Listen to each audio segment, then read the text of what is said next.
시나리오를 잘 쓸 수 있는 능력이 곧 영화를 잘 찍을 수 있는 능력과 거의 비례한다라고 보는 건 뭐 틀림이 없다, 이렇게 얘기할 수 있습니다.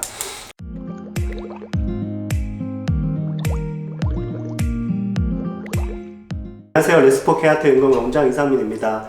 오늘은 영화과 입시의 가장 핵심 요소인 스토리텔링 유형의 학교들과 그 준비 방식과 학교별 전형 방법에 대한 좀 총정리와 올해 입시가 어떻게 바뀌는지에 대한 정리까지 좀 연결해서 한번 진행해 보도록 하겠습니다. 우리가 이제 영화과 입시나 영화를 공부한다는 걸 생각할 때, 뭐 학생들은 안 그러겠지만, 보통 부모님들은 보통 이제 영화를 공부한다 그러면 어떤 이미지 딱 생각하냐면, 영상으로 카메라로 촬영하고 이런 되게 기자재 많이 갖다 놓고 촬영하는 그런 모습 있죠. 그런 게 이제 영화 공부라고 생각하는 경향이 좀 많아요. 근데 여러분이 이제 영화 공부를 실제로 하다 보면, 영화 입시를 준비하다 보면, 결국은 제가 여러 번 반복해서 얘기하지만, 어떻게 찍을지 보다는 무엇을 찍을지에 대한 생각이 뚜렷한 학생들을 좀, 그게 이제 입시의 관문이라는 걸 많이 느끼게 될 겁니다. 그러니까 생각보다는 사회적이고 인문학적이고 뭐 이런 게 중요하다는 얘기 여러 번 하죠. 스토리텔링이라고 하는 거는 사실 알프레드 히치콕의 말을 좀 빌리면 이제 좋은 영화를 찍는데 필요한 요소는 세 가지다라고 히치콕이 얘기했죠. 첫 번째, 시나리오. 단연 제일 먼저 꼽은 건 시나리오죠. 두 번째, 시나리오.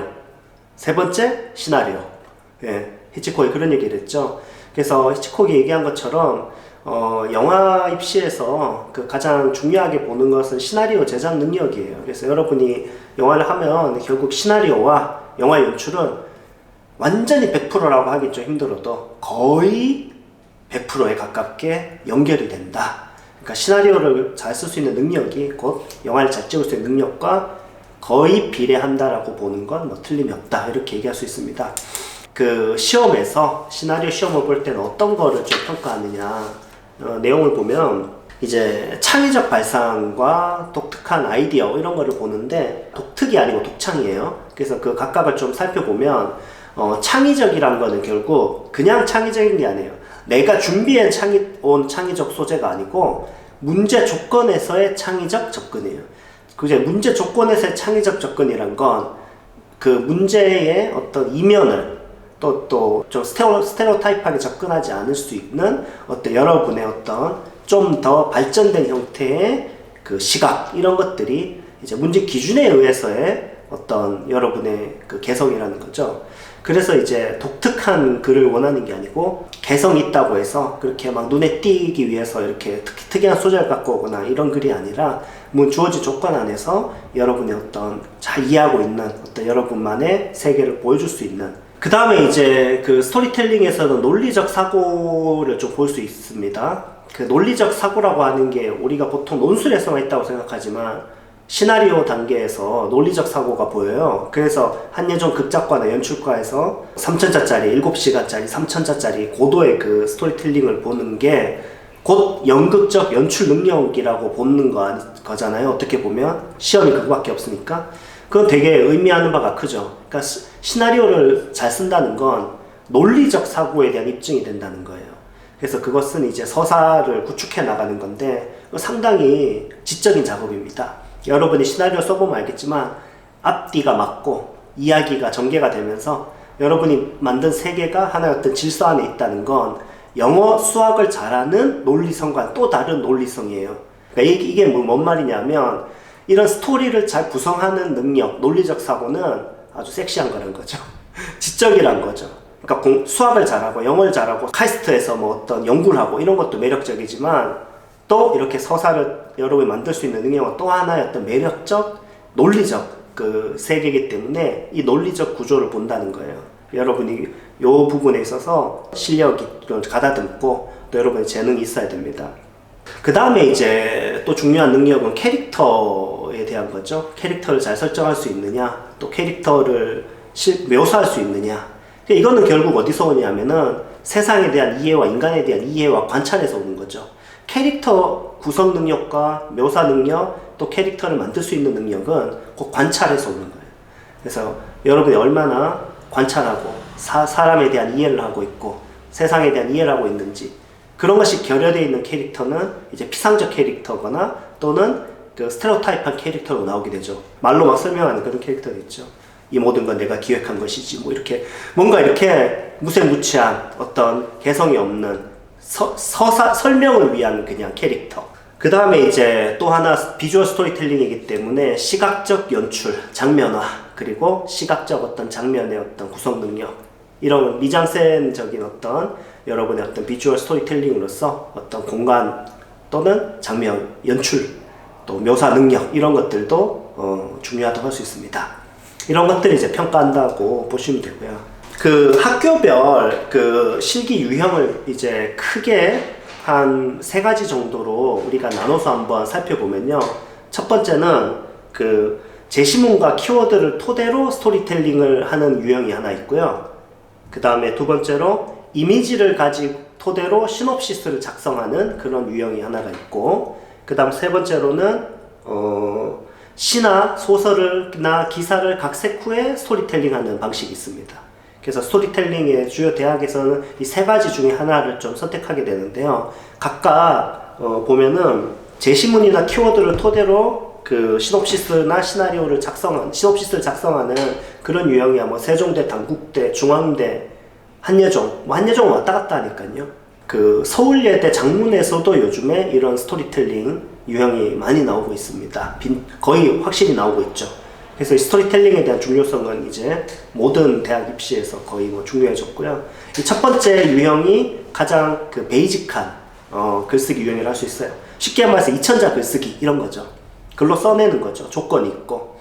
보통은 조건에 키워드가 있거나 또는 앞뒤 장면이 있어서 가운데 쓰거나 또는 뭐 가운데만 있어서 앞뒤를 쓰거나 뭐 이런 게 있을 수도 있어요. 근데 요거는 제 생각에는 세종대 스타일 따로, 중앙대 스타일 따로, 국민대는 좀 다르죠. 이런 스타일에 대해서 너무 하나의 스타일에 맞춰서 준비하는 것보다는 어떤 유형이 나와도 여러분이 잘 해결할 수 있도록 준비하는 게 훨씬 더 도움이 됩니다. 제가 봤을 때. 근데 그렇게 하는 건 결국 한예종이죠. 한예종 2차가 결국 이제 그 1번 제가 얘기한 제시문 또는 제시어 이거 응용하는 그런 그 스토리텔링 유형에 속한다고 볼 수 있는데 워낙 변칙적이잖아요. 별의별 게 다 나오죠. 길게도 냈다가 짧게도 냈다가 뭐 인물에 대한 것도 냈다가 대사 쓰기도 냈다가 이렇게 되게 다양한 거기 때문에 여러분들이 그 한예종의 여러 변칙적인 스토리텔링을 좀 많이 연습하다 보면 세종대, 단국대, 국민대 다 좀 잡히고요. 한 세종대나 단국대 정도를 2000자짜리 기본 하나 두고요. 그 다음에 한예종 스타일로 다양한 변칙적 글쓰기를 좀 연습하면 이 첫 번째 유형에 대한 대비는 완벽하게 할 수 있을 겁니다. 그 다음에 이제 이미지를 토대로 시놉시스를 작성하거나 말로 발표하거나 이런 유형들이 있는데요. 뭐 이미지를 분석하고 그걸 발표하고 또는 그걸 글로 쓰고 뭐 이런 식 유형인데 한예종 2차에서 요즘에 좀 많이 빈출하고 있는 그런 유형입니다. 세 번째는 그 시나 소설이나 기사를 각색해서 그 시나리오 쓰는 건데 대표적으로 국민대가 있죠. 시를 갖다가 1050자짜리 글로 기승전결 있는 걸로 이렇게 쓰는 그런 유형이 있는데 이게 이제 중앙대 같은 경우도 이런 유형이 가끔씩 나옵니다. 그래서 국민대, 중앙대 이런 학교들에서 나오기 때문에 이 3가지 스토리텔링에 대한 어떤 그 스타일을 잘 파악하고 있으면 좀 구분하기가 좋습니다. 각 학교별로 한번 접근해 볼까요? 그 세종대 문제 방식은 이제 교수님들이 어떤 그 상황에 대해서 써요. 그러니까 어디 있는 걸 가져오는 게 아니라 어떤 상황에 대해서 교수님들이 이렇게 설정을 해줍니다. 그 장면 같은 거를 좀 묘사하는 거죠.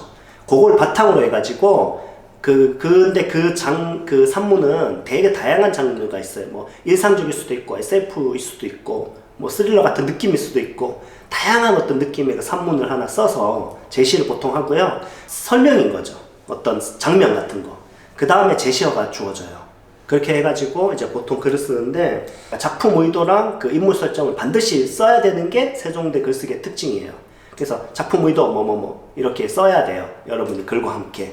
그렇게 쓰는 게 하나의 개성이고요. 그 다음에 그 2000자짜리 글쓰기이면서 그 1차 시험에서 그 세종대 특징이 내신이 없어요. 그 스토리텔링으로만 선발하고요. 근데 뽑는 인원이 적기 때문에 뭐 많지는 않지만 그래서 어쨌든 스토리텔링으로만 보고 그 다음에 내신이 들어가면서 면접을 보는 그런 스타일이라 세종대가 약간 이제 내신이 좀 엄격하게 들어가긴 하지만 여러분이 면접에서 어떤 그 판을 뒤집을 수 있는 가능성은 여전히 있는 게 세종대의 특징이고요.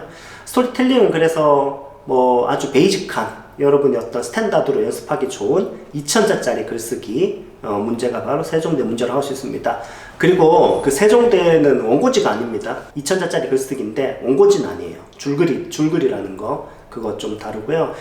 매년 뭐 최고의 경쟁률 뭐 겹치지 않는 이상 100대 1은 뭐 그냥 무조건 확보하는 그런 막강한 경쟁률을 자랑하는 세종대 영학과.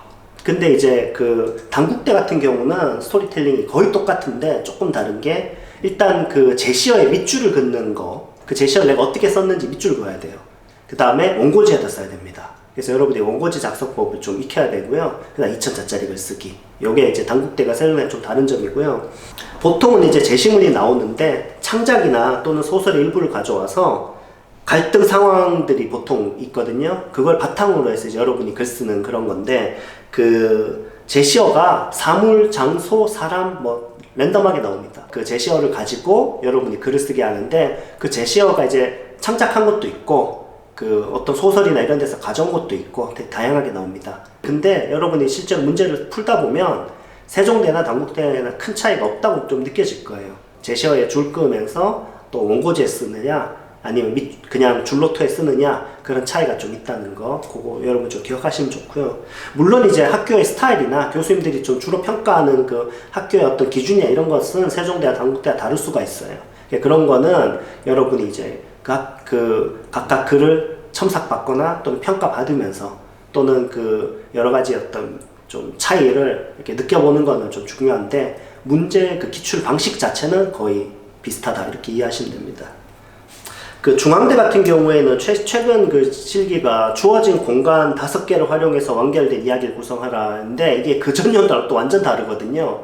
그러니까 이 유형만 나온다고 보시면 안 되고, 그전에는 그 글쓰기가 이렇게 뭐 예를 들어서 중간에 있으면 앞뒤 장면 뭐 쓰거나 뭐 이런 거 있죠. 이런 식의 어떤 스토리텔링도 나왔다가 뭐 하여튼 중앙대 스토리텔링은 좀 랜덤하게 나오는데, 하여튼 최근에 그 문제는 공간 5개 가지고 글 쓰라는 거였어요. 그래서 우주선, 꽃가게, 곡물길, 치과, 주민센터 이 5개 가지고 스토리텔링, 완결된 스토리텔링을 해라 이 문제인데, 여기에 이제 5개 모든 장소 다 써야 되고 새로운 장소도 추가할 수 있고 1500자니까 이게 1500자면 생각보다 길지가 않거든요. 근데 여기서 5개가 다 나오니까 이 문제 상당히 흥미로워서 여러분이 유튜브 볼 때 이 문제 한번 연습 한번 해봐도 되게 재밌을 것 같네요.